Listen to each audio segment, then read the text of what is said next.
Welcome back, students. So today we are going to see a new chapter, ledger. So what is a ledger? Ledger, it is a summary of all the transactions which are related to a person. It can be an asset related to an asset, or a liability, expense, or an income. So it is a summary of all the transactions which has taken place during a given period of time, and it shows their net effect as on that given date. So it is called as the principal book of accounts. Ledger is the principal book of accounts. So it contains all the transactions related to a person, as we have discussed earlier: person, asset, liability, expense, or an income. So all the personal accounts, real accounts, and nominal account items from the journal, it will be posted to a book called as ledger. So we already know the accounting cycle. We will always start with a transaction. From transactions, we know that each and every transaction has two aspects. One is the debit aspect, the other one is the credit aspect. Receiving aspect is called as the debit aspect. Giving aspect is called as the credit aspect. I hope you know how to make entries in the journal. Now, after making the journal entries, we will be posting it to a book called as ledger. So this ledger, it is a summary of all the accounts, whether the item related to personal account, real account, and nominal account, everything will be put together. So each and every account will be recorded. All these journal entries, as you all know, it has two aspects. Both the debit aspect and the credit aspect will be recorded in the ledger, and it is a summary of all the transactions. What are the utilities of ledger? Why do we prepare ledger? First of all, it helps us to receive quick information about a particular account. Say for example, cash. So if we purchase goods, cash is going out. Or if we make a sale, cash is coming in. We may buy any asset, or we may spend money, all those expenses when we pay those, when salary is being paid to the staff, or wages, or for advertisement, or when you are receiving interest, or when you are receiving rent. So in all these cases, cash is involved. So if you want to know about the remaining balance of cash as on a particular date, you will be knowing that only when you prepare ledger. Able to understand? So if you want to know the cash balance at the end of the month or end of the week, you can easily get when you look at the ledger. Under that, you will be having a separate account for cash. So the end of the period, it is not just the end of the period, at any point of time, on any day, if you want to check the balance, you can easily know the cash balance. It is not only for cash, for any account. Then you can have a control over your business transactions. If you think expenses are more, you can easily work on it to reduce those expenses. You can have control over your business transactions. And from the ledger, the next step is preparation of a statement called as trial balance. All the debit items will be shown on the debit side, all the credit items will be shown on the credit. When you just add up the debit side debit column and the credit column, both the totals will be the same. If it is equal, then your trial balance, if your trial balance tallies, then your ledger balances are correct. So if you want to make sure your ledger balances are correct, you have to prepare a statement called as trial balance. This can be prepared with the help of the ledger. And this is the base through which you can prepare the other financial statements like your trading account, your profit and loss account, and your balance sheet. Able to understand? These are the utilities of a ledger.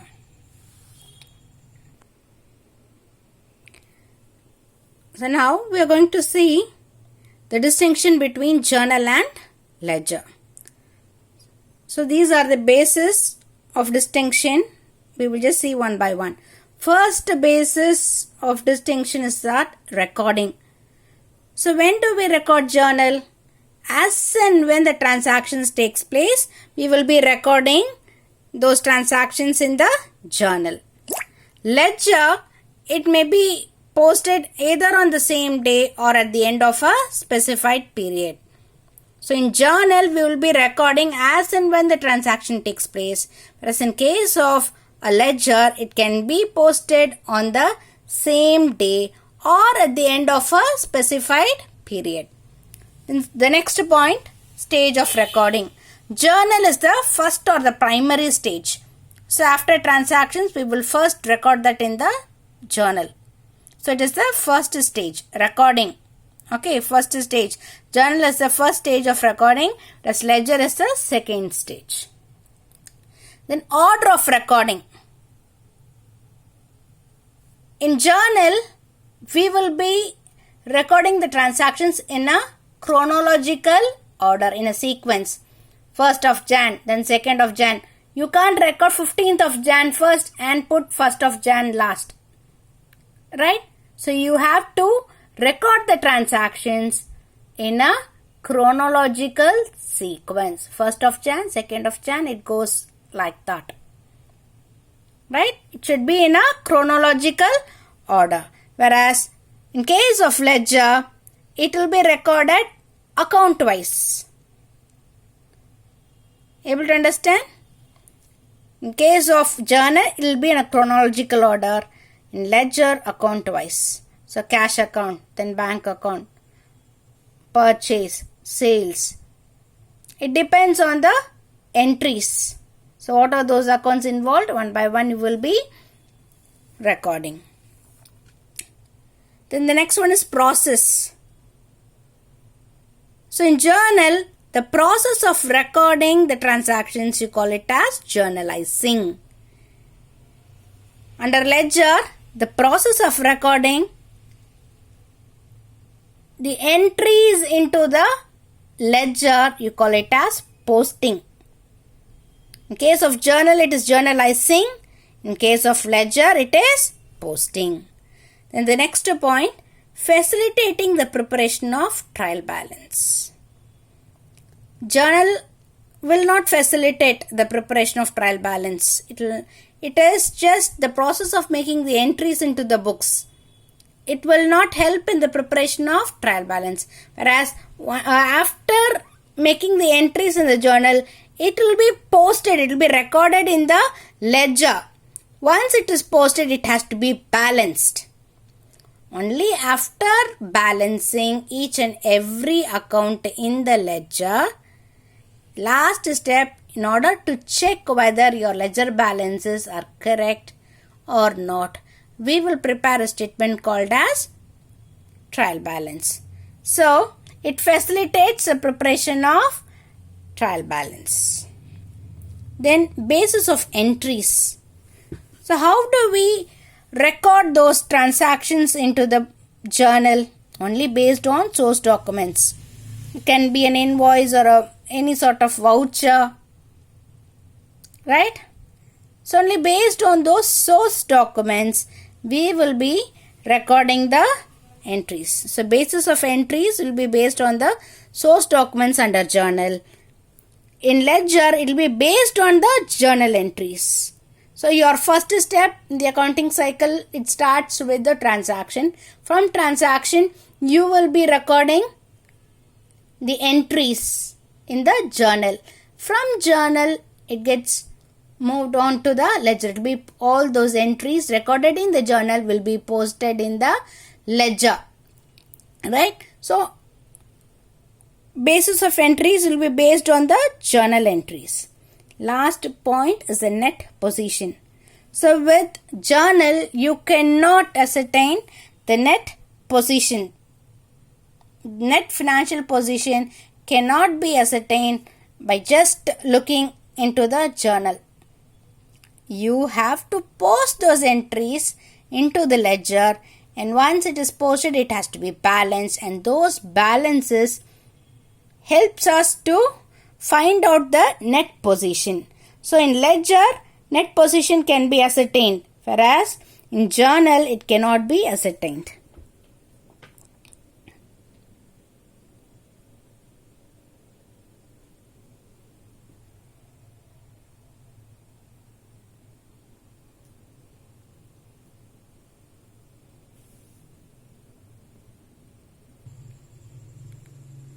So now we are going to look into the format or the proforma, how to prepare ledger. This is the format. So at the top you will be writing the name of the ledger account. Say for example, cash account or bank account or purchase, sales. So each and every ledger account will be written separately at the top. So you will be using both the sides of your accountancy notebook. Right?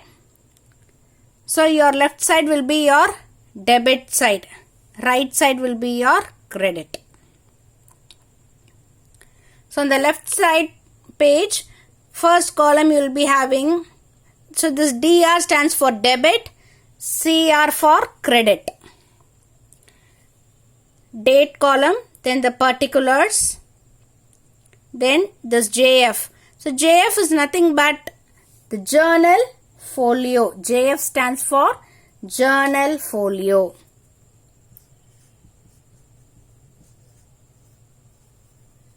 It is a reference number.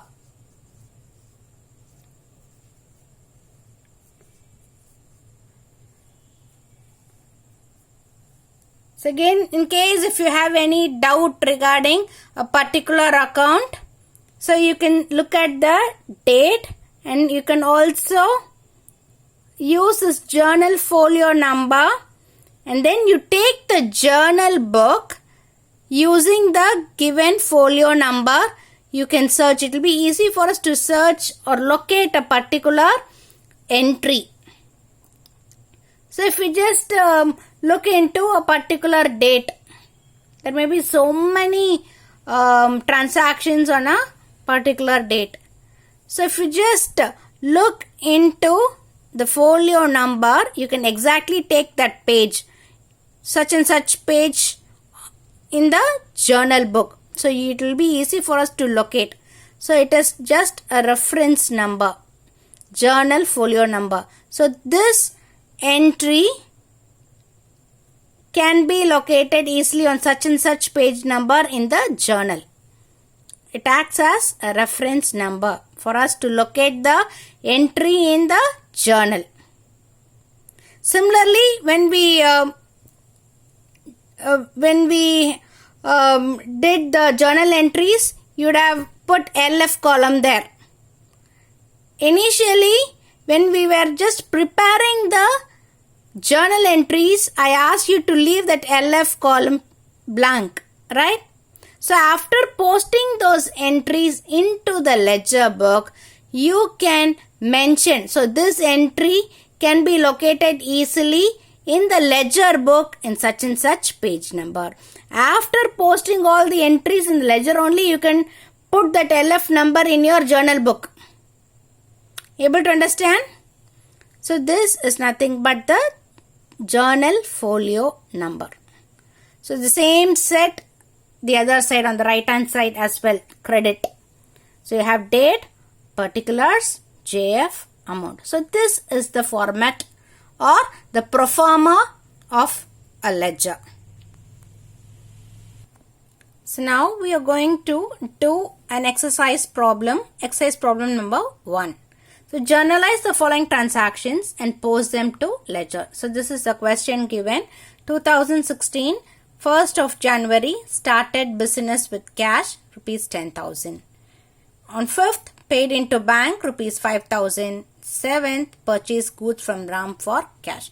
They have asked us to journalize first. So let us start with the entries now. So what is you have to write the title. In the books of. So they didn't give any name of the proprietor, so leave it as such. So we are going to start with the format. Date, particulars, you have the LF, right? Then your debit amount.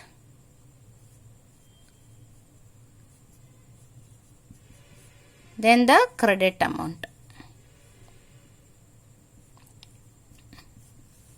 So this is the format.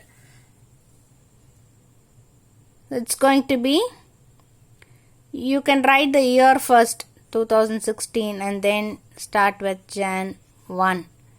Started business with cash. So what are those two things involved here? Cash and capital.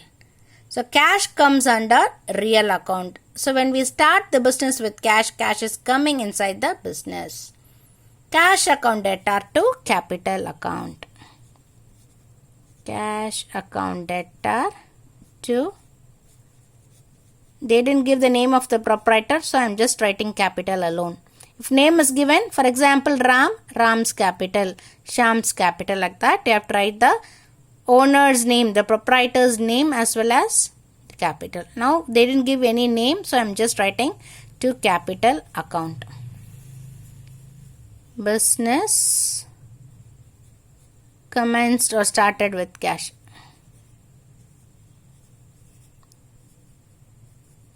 So narration is very important. So what is the amount? 10,000. Debit 10,000 and on the credit column also 10,000. So first transaction is over. So the next one on 5th, paid into bank. So what are those two things involved here? Cash and bank. So when we pay into bank, bank is the receiver. Bank comes under personal account. Okay, debit the receiver. So bank account will be debited. What is going out of the business? Cash. Cash comes under real account. Credit what goes out. So your entry will be bank account debtor to cash account. Paid into bank. What is the amount? 5,000.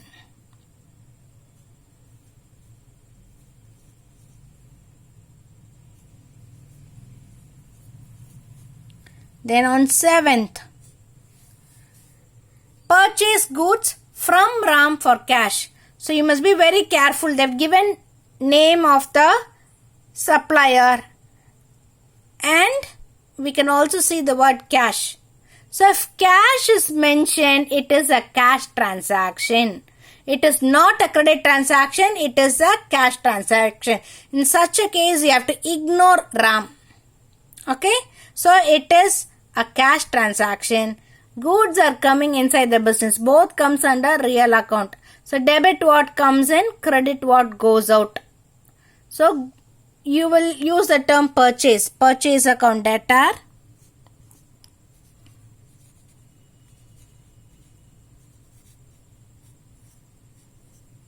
to cash account.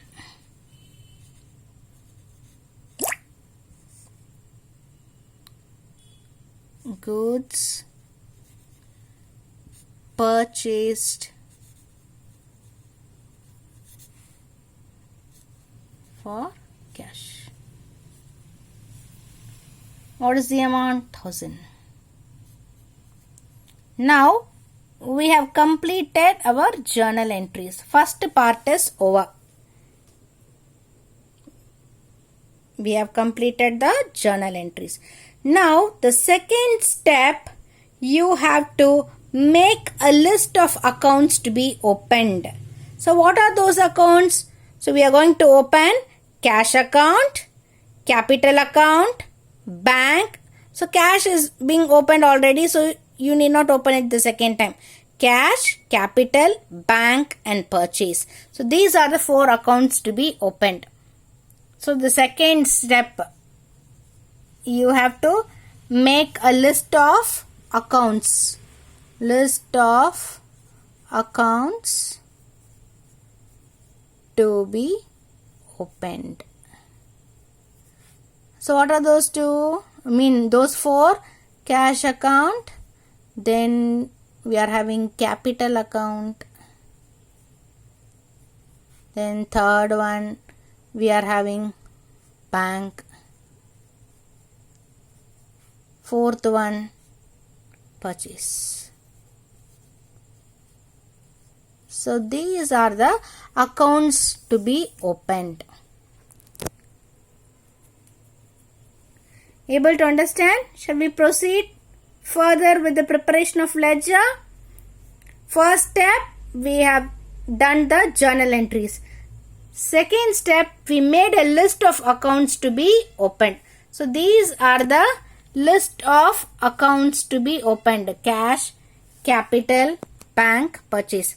So how did we make a list? By looking into the journal.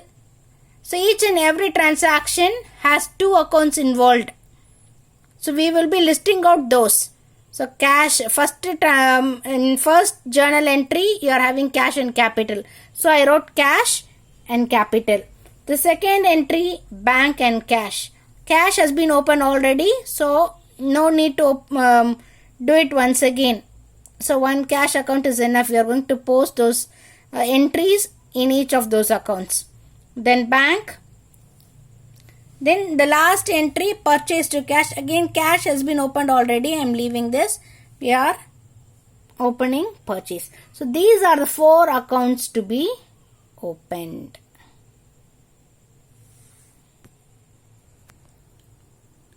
So now we are going to do the ledger. I have just imagine this board to be your accountancy notebook. You have your left hand side will be your